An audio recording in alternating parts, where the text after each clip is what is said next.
If you have an interest in horses and love learning more about horses, the horse industry, teaching, or even managing your own horse business, then you're in the right place.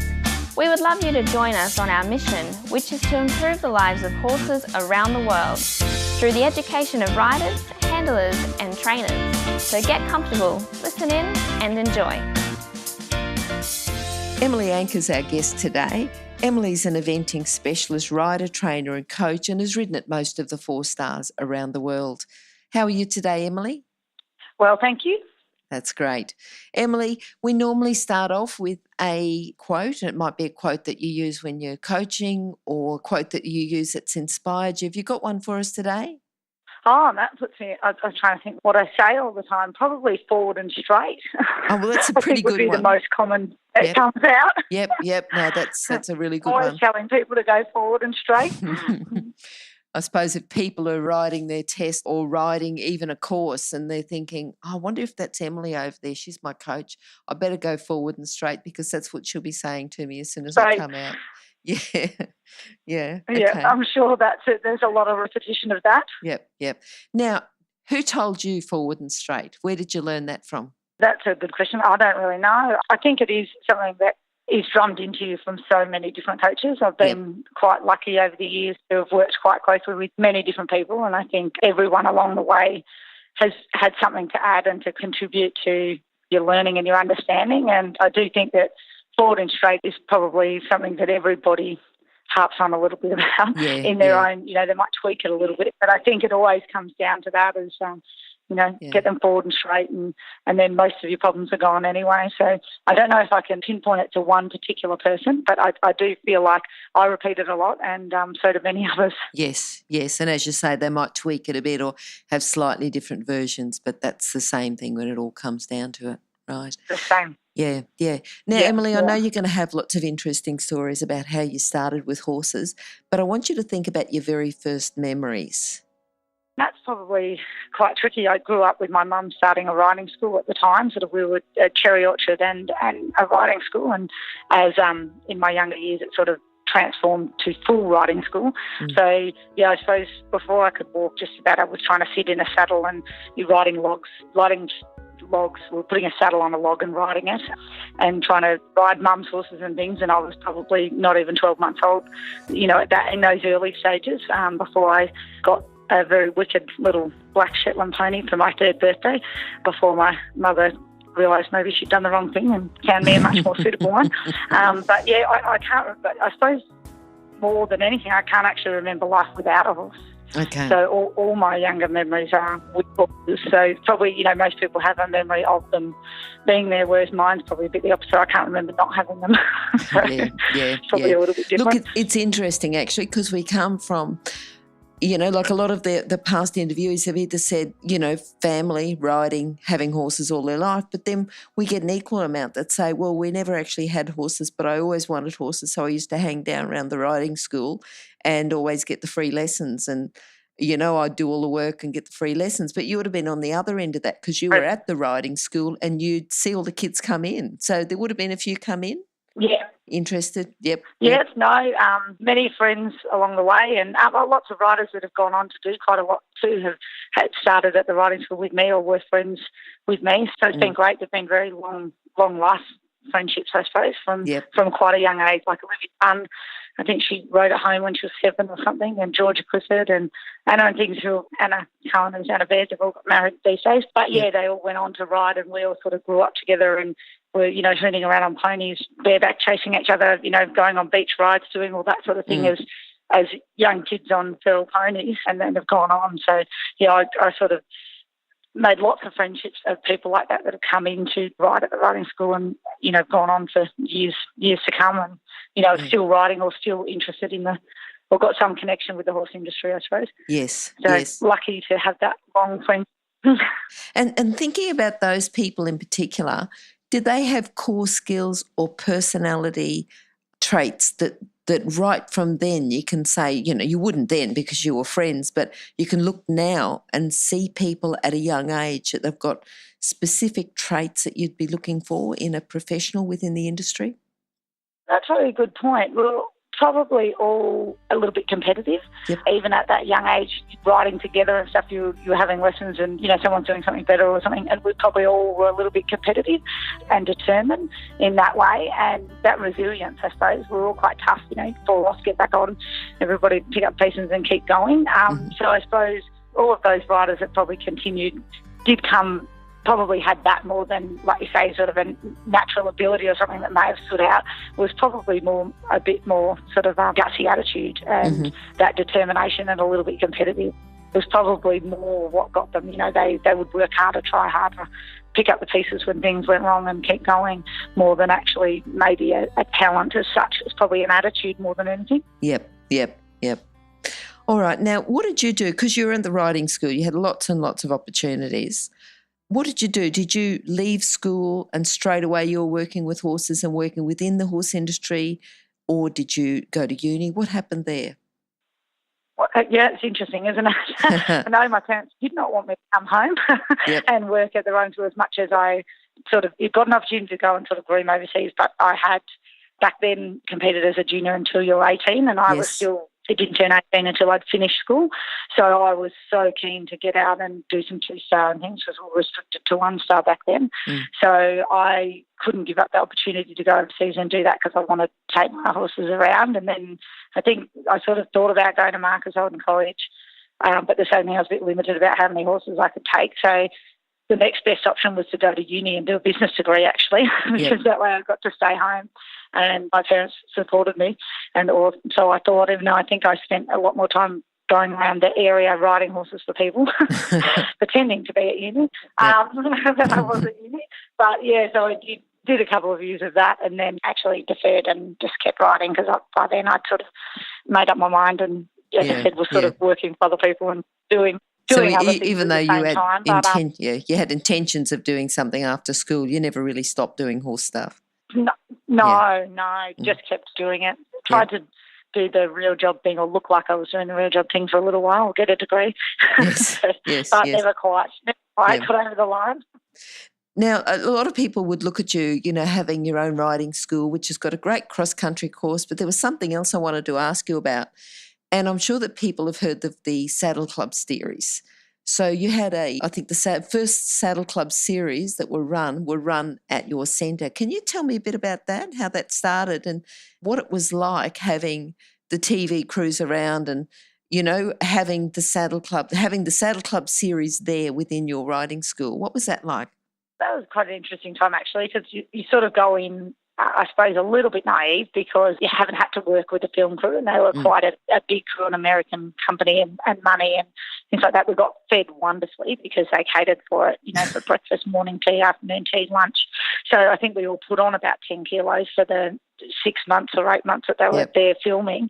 And a lot of our kids that actually rode at the riding school were stunt doubles, and so got to ride for all the main characters. So they had a wonderful time and made some money, and I thought it was fantastic. And that's probably how we kept the clients happy because we let them have a part or be involved. But as far as running a business when it was a little bit tricky, they'd tell us to be quiet when we were teaching, and that's a little bit hard when you're trying to instruct. There's a very large brick area at the academy, and so the horses walking along there, they wanted the horse sound, but only when they wanted it, and then wanted us quiet the rest of the time. So that's really why only the first series got filmed there, because it just disrupted the business a bit too much. It's quite a big riding when there was a lot going on, and they basically want to come in and take over the whole place, and we just weren't able to facilitate that and still run a business.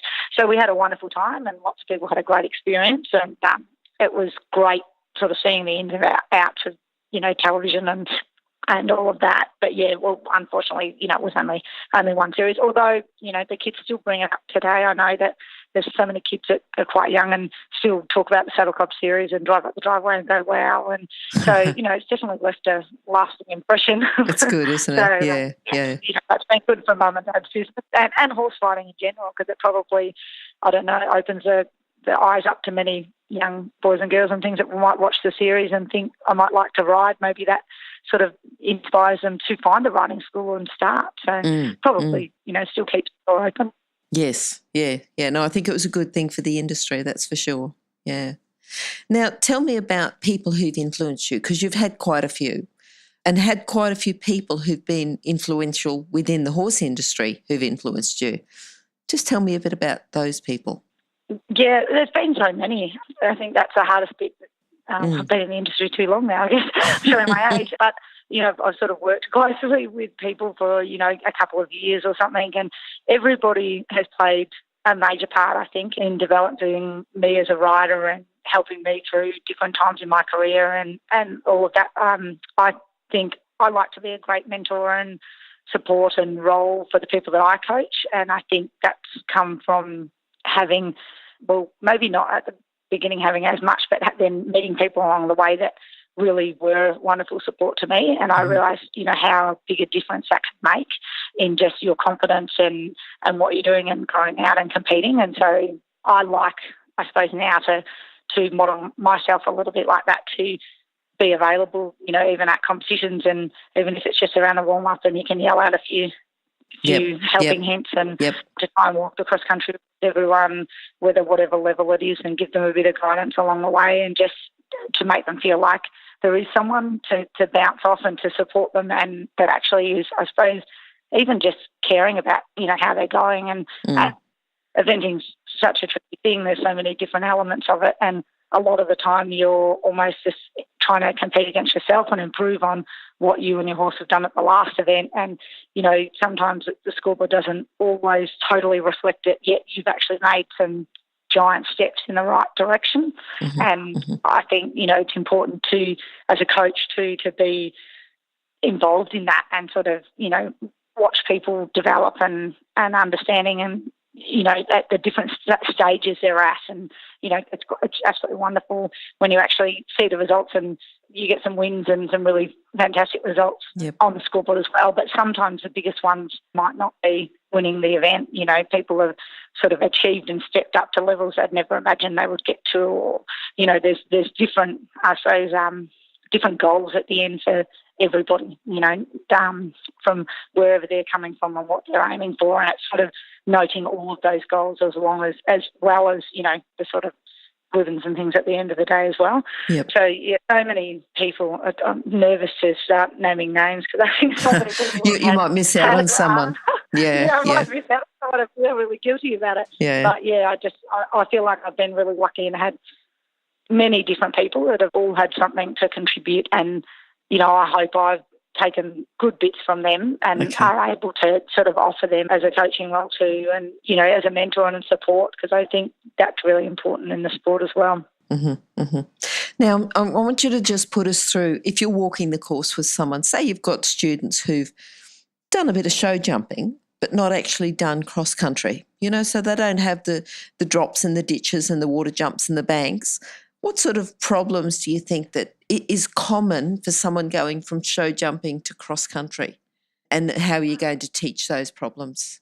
I think that sort of, that the cross country thing is those main elements, like you say, a ditch, a bank and water that are hard to school without doing cross country, and to have a good understanding of it. People often think, they need speed and they need different things like that, but often it's that sort of lots of repetition and, always going back as a bit of a schooling philosophy, I suppose.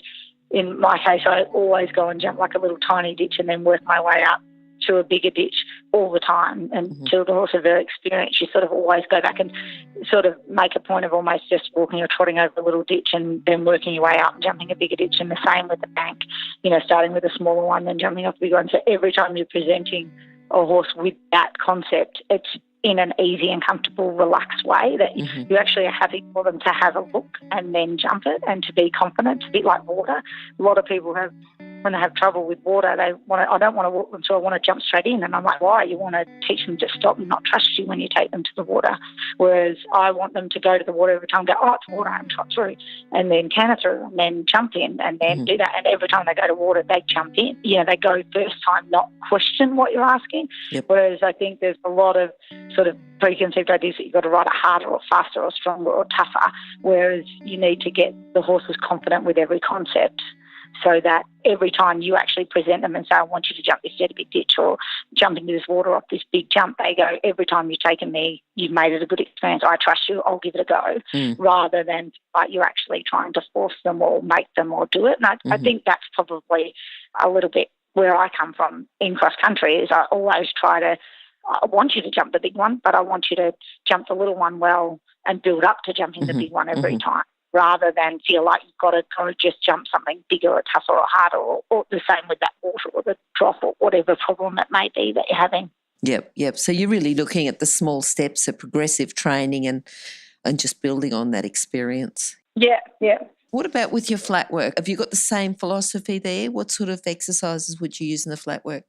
Yeah, so the flat work, I suppose you're talking about, you're getting back to more making the horses quite responsive. So it's always, thinking about going forward and back and keeping that a sharp response from the horse that, you've always got them, that you never sort of ask. I suppose the biggest thing you see with a lot of people is they've got the right idea, but they haven't got the horses quite sharp enough or responsive enough to their legs. So when they need something, or a transition, everything's a little dull. So I suppose it's on getting a better response forward and back and off your, just off the leg, left or right, and keeping that, making sure people are disciplined about what they do. People sort of get in a bit of a pattern, I suppose.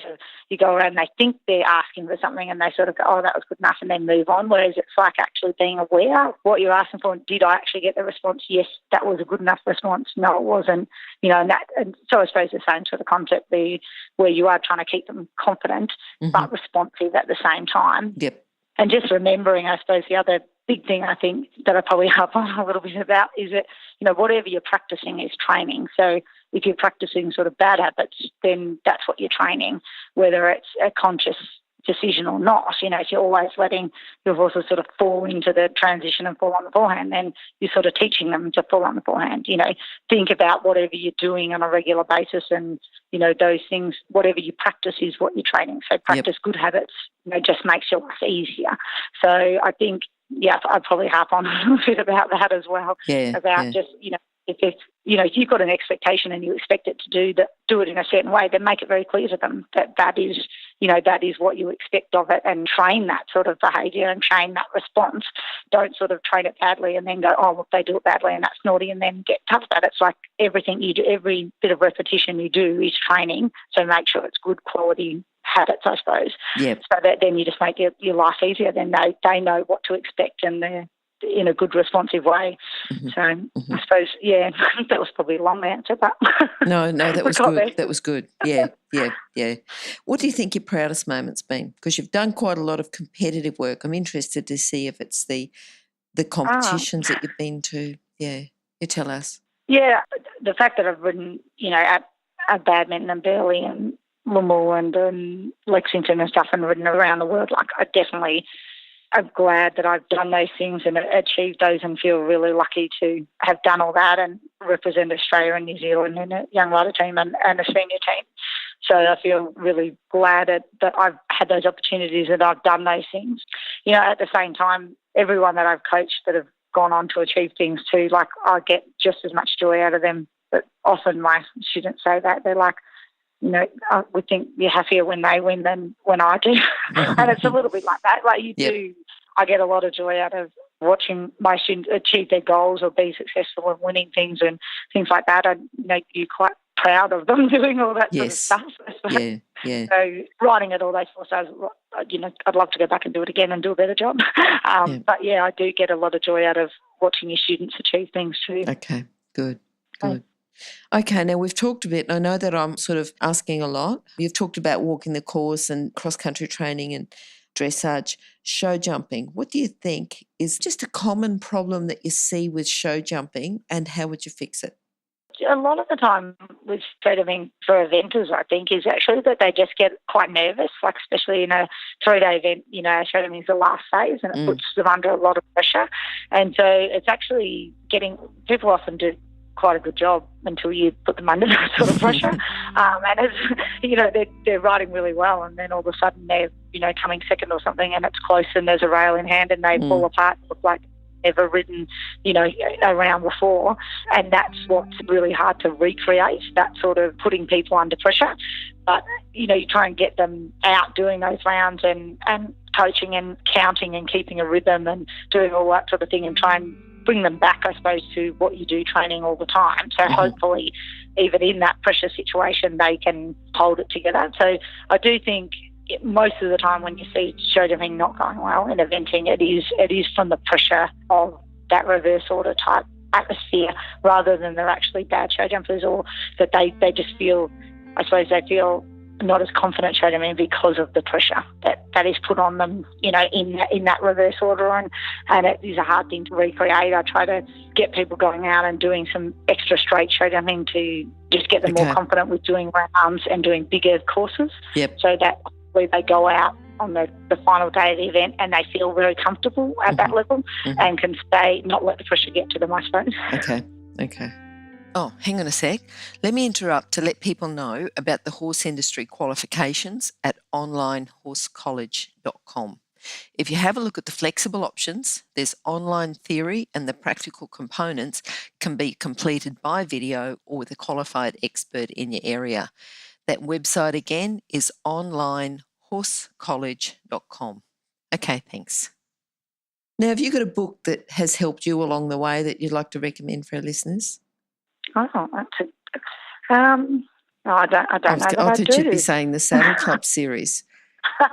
No, should have been saying the Saddle Club. Okay. No, I don't know. I just think from everything you can pick something up, can't you? Yeah. Every little book that you've read, every little thing that you do sort of re-inspires you. Yeah. I'm just thinking about the trainers that you've had. You should have put in the line. I've had many great trainers which just said they know who they are. And that sort of covers it. Yeah, they know who they are. Yeah, it's like you've got too many people to thank. Yeah. Thanks. Yeah. Absolutely. Now, tell us about what you're looking forward to. What's your future hold? Oh, no, wait. There was another question I had for you, and that was about juggling, because you've got a family. You've sort of got to juggle being a mother and being a rider. How do you do that? I'm very lucky with, Will is very supportive, my husband, and he's in the same boat, and he sees the family life as an equal playing field, so that's fantastic. Ethan's, I think we're very lucky. He was a bit troublesome before he was born, but since he's been out, he's actually been a very easygoing kid, and I think he slept through the night the first time in the truck overnight, so he's no different. And he comes next year he's at school, so I'm not quite sure if they'll make it all harder, to be fair, because we do spend a lot of time away. And we have some sort of great family support too, because we teach quite late into the evenings, and he sort of goes to his auntie and uncle's one night and to his nana's and Poppy's another night, and things like that. So I think we've got a great family around us, I suppose, that are quite supportive, that allow us, and the same, the eventing community is amazing. Janet Horton has been almost a second grandmother to him. She's had him and at events and at squads and things like that when I'm teaching, and the whole eventing community is really wonderful. Will and I are both riding, and someone's always sort of happy to have a play with him, and he's happy to have a play with it. So I think we're a bit lucky in the sense that he's an easygoing, happy child, but I think things might get tougher if he decides to take up some other sport and wants me to do something else on the weekends. That might be where things get a little bit more awkward, but we haven't pushed the riding thing. He sort of has had a few rides and talks about it and tells everyone how well he can ride, but he hasn't got a pony or anything yet, so time will tell. Okay. All right. Now, what are you looking forward to? You've told me what you're not looking forward to, and that's if he takes up another sport, but what are you looking forward to? In the next year, hopefully I'll ride at Adelaide 4-star on the horse that I've got, and I've got a lovely young horse that's stepping up to pre-novice, and actually on the lookout for another young horse. And so, just to see what the future holds there. We're hopefully moving into our new property that we've been trying to set up for nearly 3 years now at Yarra Valley Eventing and in Yellingbo. So we are working tirelessly trying to get that set up and organised, and really hoping to move early next year. So that's sort of number one project at the moment. And we sort of poured our heart and soul into it, and hopefully we'll get it up and running, and it's everything, it's ours, and it's everything we've sort of, dreamed on and can build on. So that's a really exciting prospect for our sort of, future. We're hoping that we've sort of got 2 arenas and a gallop track and lots of paddocks and things, and then in the future we'll hopefully be able to have more working pupils, and we get a few overseas people as well, Japan students and different ones too that come and stay with us, and we just hope we'll be able to expand and extend, the business there from having a bigger property and something that's our own. So I think 2018 is going to be a lot about the new property. Great. All right. Now, what about if you can sum up your philosophy today into a lesson for our listeners? So forward and straight would definitely be up there. Yep. And just remember, everything you do is training. So whether it be good or bad, have that you're training them. So try to make them good all the time. I think that's a big one that's on it.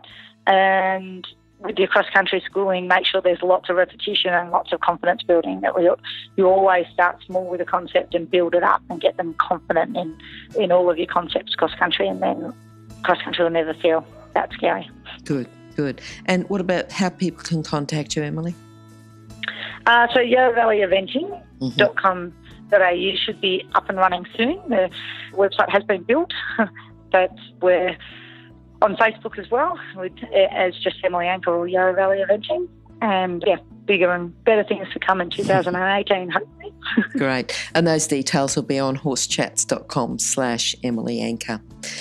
Emily, fantastic talking to you today. I'm sure that lots of people have got really inspired then for talking to you, and some people who have always dreamt about having a movie series at their riding school might be having second thoughts. So, might be having second thoughts. Yeah. Sometimes it's nice to have the dream, but nice to say, well, I've lived that dream, I can move on and have another one now. Yeah. All right. Not all easy on that side. Okay, and hope to talk to you again sometime soon. Thanks, Emily. No worries. Bye. Thank you. Okay, bye. Oh, wait, before you go, if you're an equestrian coach or a horse riding instructor, or even if you aspire to be one, have a look at the free video series for horse riding instructors on the Horse Chats website. Go there now, have a look, horsechats.com. Remember that our comments and instructions are general in nature and do not take into consideration your individual horses or your individual ability and circumstances. If you enjoyed this podcast, then please leave your comment below.